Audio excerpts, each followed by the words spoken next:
En ces temps où la guerre sévit au Nord Kivu, il est important que les pasteurs sachent comment prêcher les fidèles en situation de traumatisme. Ce message de l'Église évangélique du rite africain justifie la tenue d'une séance de recyclage organisée à Butembo à l'intention de tous les serviteurs de Dieu, membres de cette Église. Cette formation a été sanctionnée dimanche par une consécration pastorale présidée par le responsable de l'ERA.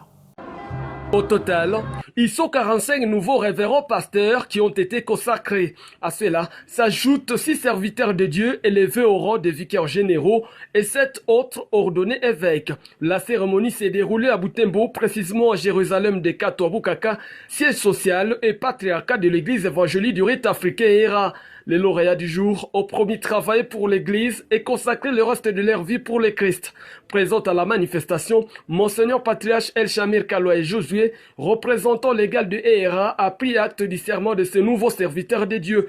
Avant cette cérémonie, 3 jours plus tôt, tous les serviteurs de Dieu issus de ERA et leurs femmes ont été en assemblée pastorale extraordinaire interdiocésaine, comme le précise ici le cardinal Kaindo Waliouba Jean-Baptiste, secrétaire général de ERA. Vous savez que chez nous, à l'est du Congo, nous vivons une étape de guerre.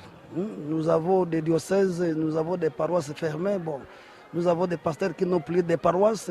Il y a des fidèles qui errent dans la nature. Alors, nous sommes venus maintenant se voir avec ce pasteur pour les mettre au niveau de prêcher, comment prêcher pendant les situations que nous traversons chez nous au Congo, à l'est du Congo. Parce que l'état de guerre vraiment nous fait défaut. La cérémonie de consécration pastorale de ce dimanche a connu la participation entre autres de l'ingénieur Kasereka Mwinda Jano, nommé par le chef de l'État maire de Butembo il y a quelques mois. L'occasion faisant l'aro, l'ingénieur Kasereka Mwinda Jano a remis une Jeep à l'église à dos du ministre de l'Industrie Julien Paluku Kaonga, notamment pour faciliter la mobilité pastorale au sein de l'église évangélique du rite africain.